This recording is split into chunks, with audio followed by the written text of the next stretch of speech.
हरि ओम। स्वस्ति श्री गणेशाय नमः। वक्रतुंड महाकाय सूर्यकोटि समप्रभा निर्विघ्नं कुरु मे देव सर्वकार्येषु सर्वदा। सीतानाथ समारंभां श्रीरामानन्दार्य मध्यमाम् अस्मदाचार्यपर्यन्तां वन्दे गुरुं परम्पराम्। मनोजवं मारुततुल्यवेगं जितेन्द्रियं बुद्धिमतां वरिष्ठं वातात्मजं वानरयूथमुख्यं श्रीरामदूतं शरणं प्रपद्ये।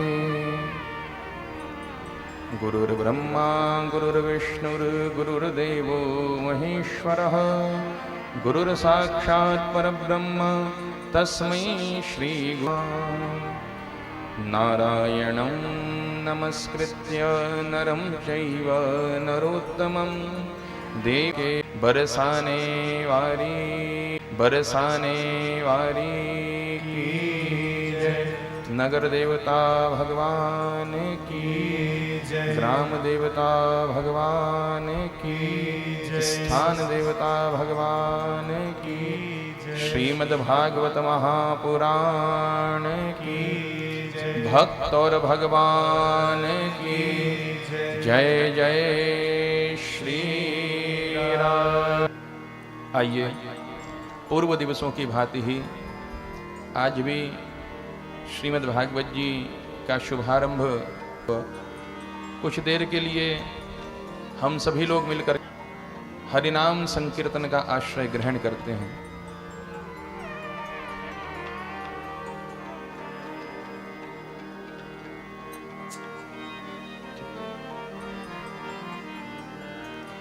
जय राधे राधे गोविंद गोविंद राधे राधे गोविंद गोविंद राधे राधे राधे गोविंद गोविंद राधे राधे राधे गोविंद गोविंद राधे। श्री राधे राधे गोविंद गोविंद राधे राधे राधे गोविंद गोविंद राधे राधे राधे गोविंद गोविंद राधे राधे राधे गोविंद गोविंद राधे।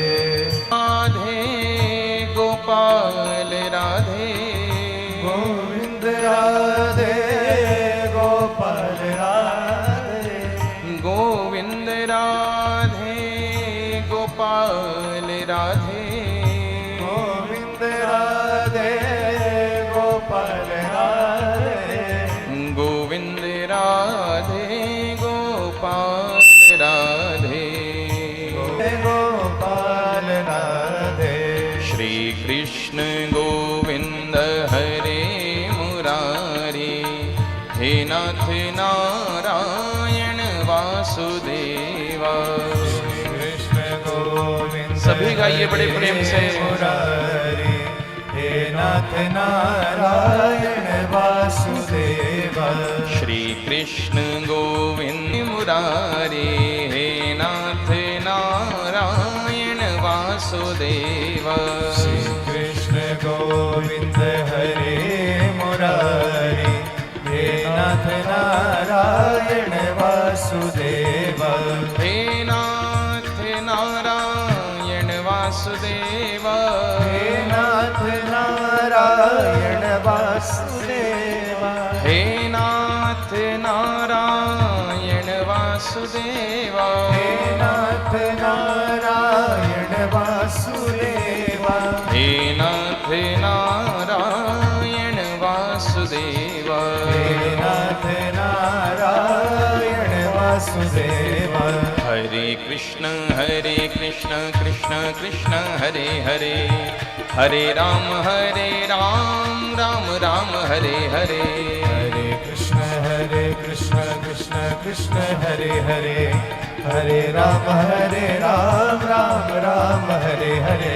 हरे कृष्ण कृष्ण कृष्ण हरे हरे, हरे राम राम।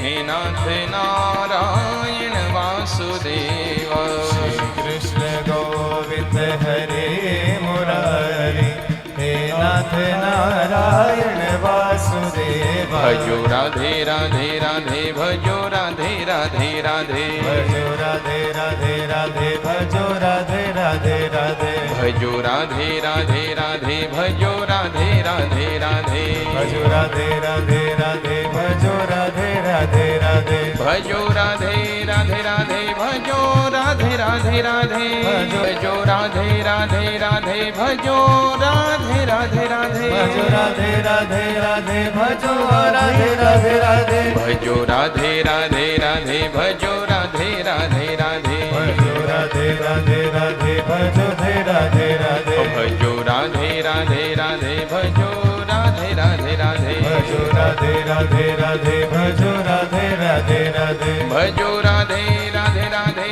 जपो राधे राधे राधे, भजो राधे राधे राधे, जपो राधे राधे राधे, भजो राधे श्राप लगा है, ब्राह्मण का अपराध किया, ब्राह्मण देव ने श्राप दिया कि 7वें दिन सर्पों का राजा तक्षक आएगा और दंश करेगा। देखिए, हमको लगता है कि श्राप दिया, ब्राह्मण ने परीक्षित को श्राप दिया, लेकिन मैं कहता हूं कि वरदान दिया। अब भैया कोई किसी को 7वें दिन मरने का बात कहे तो श्राप ही हो गया। हा? देखो, किसी भी पुराण की कोई भी कथा उठा करके देखो, किसी को भी, चाहे देवता को, चाहे दानव को, चाहे मानव को, किसी को भी अगर किसी ऋषि मुनि ने, ब्राह्मण ने श्राप दिया है ना, तो श्राप के फलीभूत उसको भगवान का दर्शन हुआ है, उसको मुक्ति मिली है। तो बताओ, जो मोक्षदायिनी है, भगवान का जो दर्शन करा रहे हैं वाक्य, वो श्राप हो कैसे सकता है? देखो, ध्यान से बात को समझना। जब इरावती को, परीक्षित की पत्नी को पता लगा कि मेरे पतिदेव केवल 7 दिन के मेहमान हैं, तो रोने लगी। और राजा परीक्षित को ये बात पता लगी, राजा परीक्षित हंसने लगे। जाकी रही भावना जैसी, पत्नी रो रही है, पति हंस रहा है। तो कहा कि पतिदेव आप हंस रहे हैं, आपको महाभयंकर श्राप लगा है। तो परीक्षित कहता है, श्राप? किसने दिया है श्राप? कहा कि उस ब्राह्मण कुमार ने आपको श्राप दिया है। कहा कि नहीं नहीं, मेरे को तो वरदान दिया है री। कि कैसे? अब देखो, परीक्षित के भाव देखो आप, ऐसे भाव, ऐसे गुह्य विचार एक बहुत सत्संगी के ही हो सकते हैं। मौत तो एक दिन निश्चित है, मृत्यु तो अटल सत्य है। जिसका जन्म हुआ है उसकी मृत्यु भी अवश्य होगी। परीक्षित कहते हैं कि हे इरावती, मान ले आज से 4थे दिन महाप्रलय हो जाए और इस दुनिया में चींटी से लेकर ब्रह्मा तक सबका विनाश हो जाए, सबकी मृत्यु हो जाए, लेकिन मैं नहीं मरूंगा। क्यों? क्योंकि मेरी मृत्यु 7वें दिन है। 4थे दिन महाप्रलय हो जाए, दुनिया में सब मर जाएं, मैं नहीं मरूंगा। मुझे तो वरदान मिला है, 7 दिन के लिए ब्राह्मण ने मुझे अमर कर दिया। 7 दिन तक मुझे कोई मार नहीं सकता, क्योंकि मेरी मृत्यु तो 7वें दिन है। फिर कहा कि किसी को इस दुनिया में पता है कि कौन कब मरेगा? बताओ, किसी को भी ये नहीं पता मैं कब मरूंगा। अगर किसी को पता लग जाए कि भाई 82वें साल में, 82 ईयर्स में इसकी मौत है, तो 81 साल तक तो खूब पाप करेगा, और जैसे ही 82वां साल लगेगा, 82 का होगा, तो हरिद्वार आकर के पाप करे और गंगा नहाए, खूब गंगा स्नान करना प्रारंभ कर देगा। ओम नमो भगवते वासुदेवा का जप करके अपने सारे पाप ताप दूर कर देगा। इसलिए जन्म का समय पता है, उसकी एक डेट है, एक समय है। किस वर्ष विद्यालय में दाखिला लिया, उसकी डेट है, समय है, सन है। किस साल हमने ग्रेजुएशन की, हाई स्कूल किया, वो सब का। किस साल हमारी शादी हुई, उसका भी समय सबको पता है। सब चीज के समय का अनुमान है, लेकिन भैया मृत्यु का कुछ पता नहीं, मृत्यु कब आ जाए। तो कहा है कि मुझे पता है कि मेरी मृत्यु आज से 7वें दिन है, तो मैं 7 दिन तक खूब आनंद पूर्वक भजन करूंगा और अपने मोक्ष का साधन करूंगा, अपनी मुक्ति को मैं साध लूंगा। कहा कि हां, अगर इस भाव से देखा जाए तो ये तो भैया वरदान ही हो गया। अपने सर्वस्व का त्याग किया राजा परीक्षित ने। चक्रवर्ती सम्राट है। चक्रवर्ती सम्राट जानते हो, पूरे भूमंडल पर जिसका राज्य है, अमेरिका में भी, अफ्रीका में भी, इंग्लैंड में भी, यूरोप में भी, भारत में भी, एशिया में भी, हर जगह एक छत्र राज्य जिसका हो, उसे चक्रवर्ती सम्राट कहते हैं। अपने बाबा पांडवों से बड़ा राजा बने हैं चक्रवर्ती सम्राट परीक्षित जी। और जो ही मौत के विषय में सुना तो घबराए नहीं, सर्वस्व का त्याग किया, अपने पुत्र जनमेजय को राज्याभिषेक कर दिया। बड़ी बड़ी तुलसा जी की कंठियां पहनी महाराज, दिव्य तिलक धारण किया, वैष्णव तिलक, अपनी शिखा में ग्रंथि बांधी, जनेऊ लेकर के ब्रह्म गायत्री ओम नमो भगवते वासुदेवाय जपने लगे। भगवे रंग के वस्त्र पहन करके, त्याग करके शुकताल गंगा तट पर आकर बैठ गए। राजा परीक्षित ऐसे हैं कि जंगल में जितने भी ऋषि मुनि ब्राह्मण बैठे हैं ना, कहते हैं बाबा जी तुम्हें कोई चिंता की जरूरत नहीं, टेंशन नहीं, हम तुमको समस्त घी दूध, हवन के लिए घी, खाने पीने के लिए घी, देशी घी, दूध, दही, माखन, मिश्री, सब इंतजाम पूरी कचौड़ी का कराएंगे जंगल में। बस आप तो बैठे हुए मेरे स्वामी, मेरे नारायण कृष्ण कन्हैया के नाम की माला करते रहो, उनको प्रसन्न करते रहो, सत्संग करते रहो, कीर्तन करते रहो। तो समस्त ब्राह्मणों का बड़ा लाडला था परीक्षित। ऐसा राजा न भूतो न भविष्यति। ब्राह्मण साधु संत इससे बड़ा प्रेम करते थे। और जब ब्राह्मणों को पता लगा कि ब्राह्मण के श्राप से ही मृत्यु को प्राप्त होने जा रहा है, तो सारे ऋषि मुनि ब्राह्मण,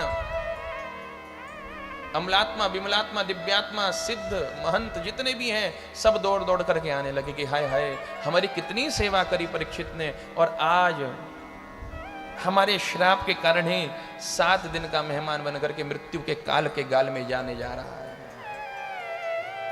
सारे ब्राह्मणों ने घेर लिया, चरण पकड़ करके परीक्षित प्रणाम करता है।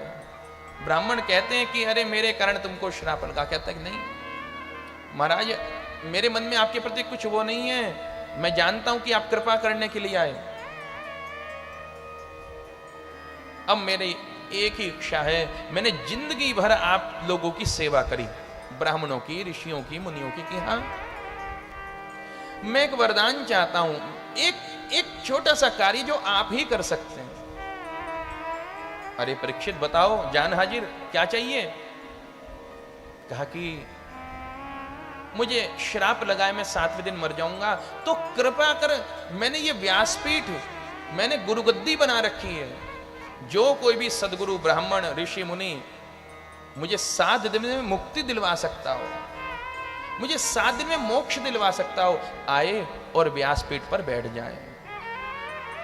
मेरे भाई, मोक्ष आसान वस्तु नहीं है, हलवाई की दुकान का लड्डू नहीं है कि हम जाएं कुछ पैसे दें और विक्रय करके ले आए, खरीद लाएं।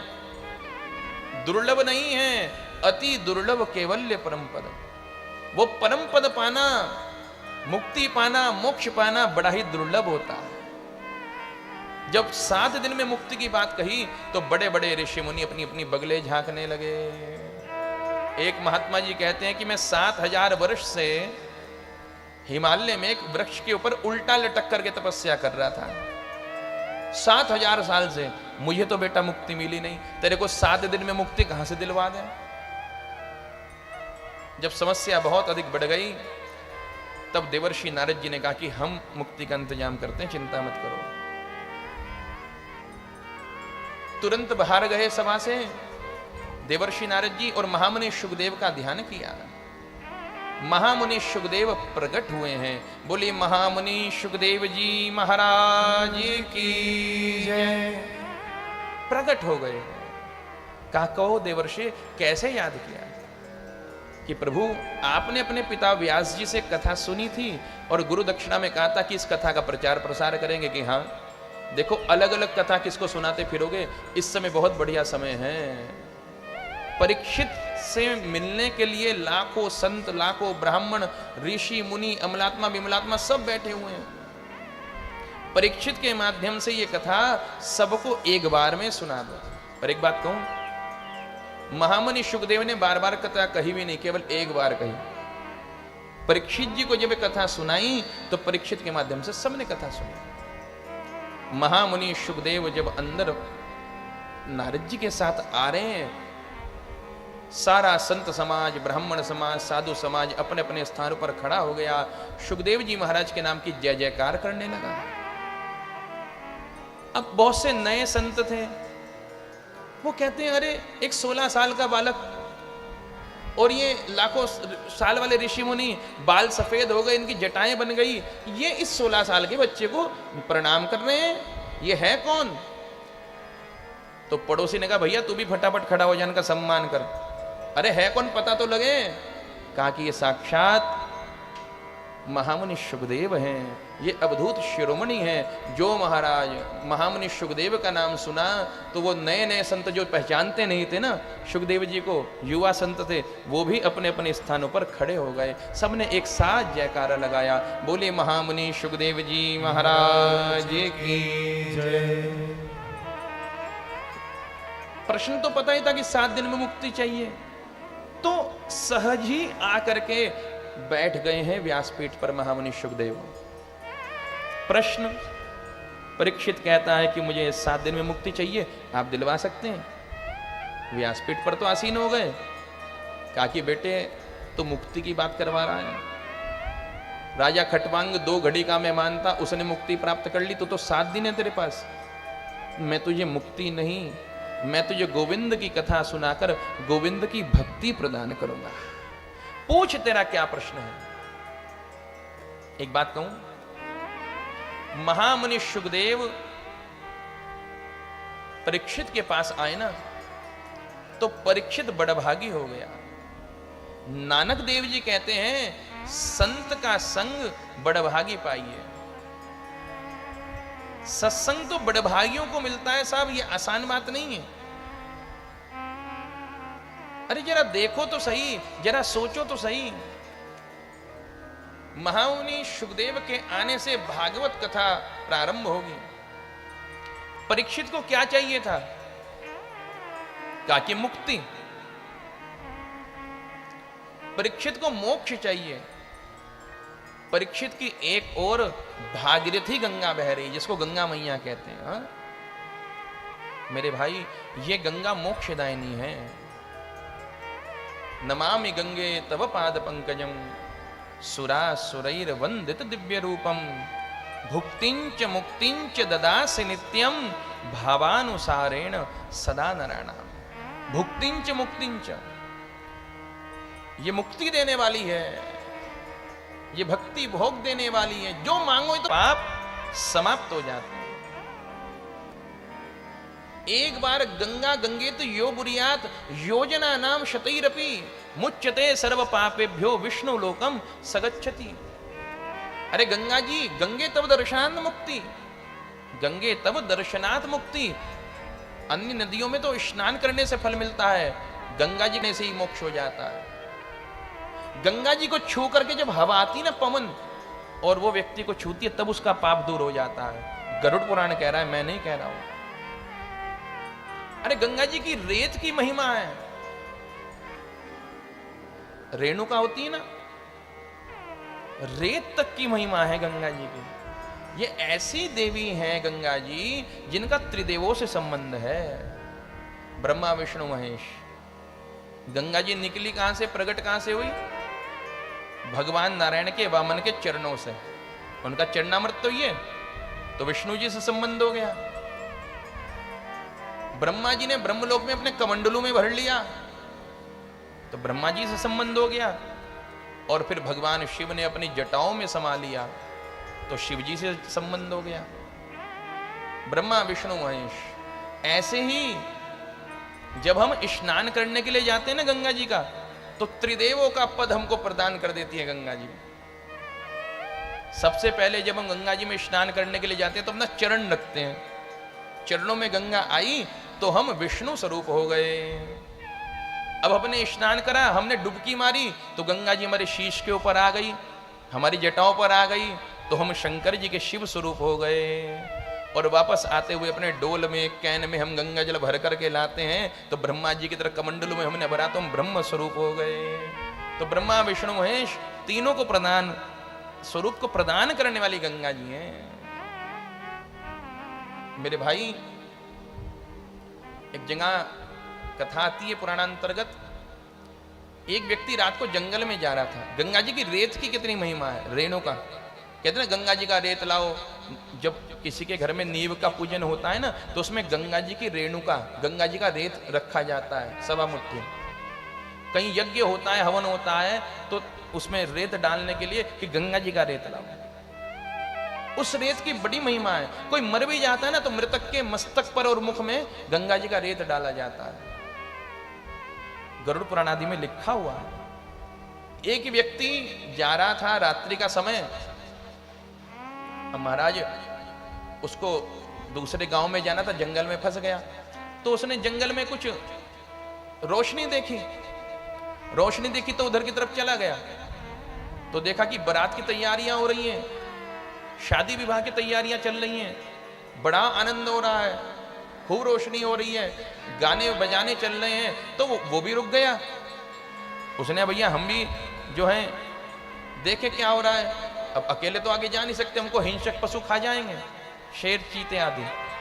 रुक गया तो कहा कि भैया क्या है, काहे का बधावा हो रहा है कि कल को हमारे सरदार की बिटिया का ब्याह है, कल को हमारे जो सरदार है ना, इस पूरे टोले के जो सरदार हैं उनकी बिटिया की शादी है। कहा कि अच्छा, कि हाँ। तो कहा कि भैया हम रात्रि को यहां रुक सकते हैं कि रुक जाओ। अब रात को वो व्यक्ति रुक गया, खूब उसने खाना पीना सब कुछ खाया। अब उसका ध्यान पड़ा कि भैया जितने भी ये लोग हैं ना सबके पांव उल्टे हैं, मुख आगे को है, पंजे पीछे को हैं। तो वो समझ गए सब भूत प्रेत हैं, भूत प्रेत के टोले में फंस गया महाराज। अब कहने लगा कि अब क्या करें। अब भूत प्रेत भी समझ गए कि हमको जान गया। तो उसने कहा भैया चिंता मत कर, वैसे तो हम तेरे को मार करके खा जाते, लेकिन हमारे घर में शुभ काम होने वाला है, इसलिए हम अभी हिंसा नहीं करेंगे, मानेंगे नहीं।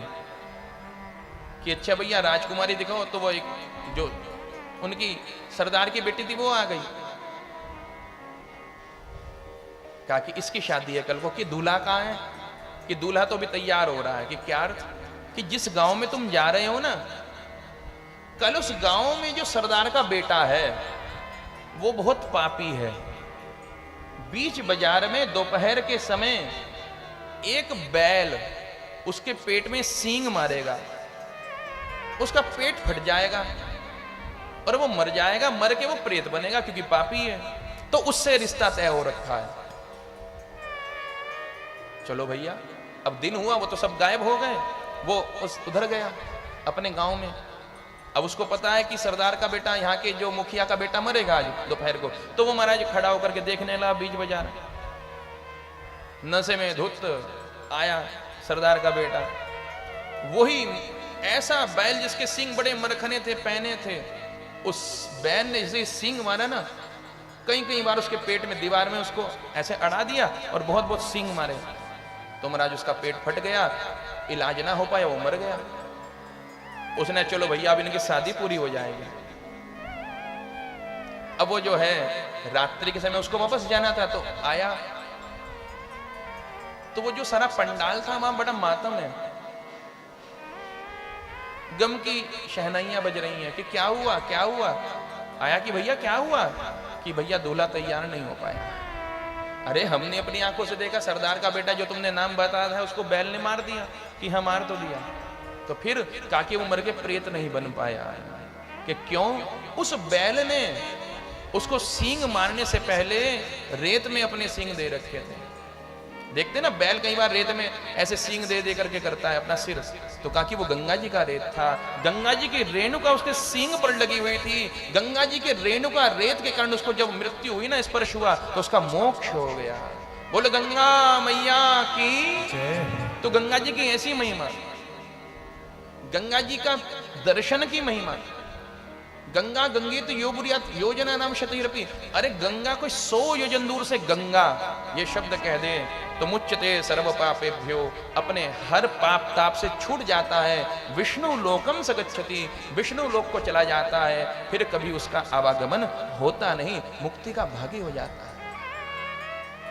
गंगा जी की कितनी महिमा कि भैया जीते जी कोई व्यक्ति, पापी व्यक्ति पाप करके गंगा स्नान कर ले तो उसके सारे पाप दूर हो जाते हैं। लेकिन हमारी आस्था होनी चाहिए गंगा जी के प्रति। जाकी रही भावना जैसी, प्रभु मूर्ति देखी तिन तैसे। अच्छा, एक कावड़िया तो ऐसा आता है, सावन का महीना चलेगा ना, जो नग्न पांव नंगे पैरा होगा, गंगा जी का पूजन करेगा, दूध चढ़ाएगा, बड़े भाव से गंगा जल भरेगा, मस्तक पर लेकर के जाएगा। और भैया बहुत से हमने ऐसे भी देखे कावड़िए जो अपनी चप्पल धो लेते हैं गंगा जी में, चप्पल लेकर के चले जाते हैं। उनके लिए वो नदी है, वो गंगा मां नहीं है, उनके लिए तो नदी है। ऐसे भी हिंदू हैं जो गंगा जी में चप्पल लेकर चले जाते हैं। तो मेरे भाई, जाकी रही वामना जैसे, गंगा स्नान से करोड़ों करोड़ों जन्म के किए गए पाप समाप्त हो जाते हैं। गंगा जी में हरिद्वार में मेला लगा हुआ था, सब लोग आ रहे हैं, स्नान कर रहे हैं, पंडा जी उनको स्नान करा रहे हैं। उनके जो तीर्थ पुरोहित हैं, पंडा लोग होते हैं ना हर जगह, उसमें तीर्थों पर, तो हरिद्वार के पंडा जी स्नान करवा रहे, दूध चढ़ा रहे, फूल चढ़वा रहे हैं। अब एक ओर से जैसे बट सावित्री है, सोमती अमावस्या है, ये सब स्नान के समय होते हैं ना, हरिद्वार में लोग आते, पूर्णिमा है, तो महाराज एक ओर से लोग आते हैं, स्नान करते हैं, दूसरी ओर से चले जाते हैं। एक ओर से एंट्री, एक ओर से एग्जिट, ठीक है। तो शंकर पार्वती जी ऊपर से ये दृश्य देख रहे थे। पार्वती जी ने पूछा कि महाराज ये लोग गंगा स्नान कर रहे हैं, क्या इनके सारे पाप खत्म हो रहे हैं? कहा कि निश्चित सबके नहीं, जिसकी भावना है गंगा जी के प्रति, जाकी रही भावना जैसे कि मैं परीक्षा लूंगी कि ठीक है। तो जिधर से लोग जा रहे थे ना, उधर भोले बाबा ने अपनी माया को रचा, एक बहुत बड़ा गड्ढा खोद दिया।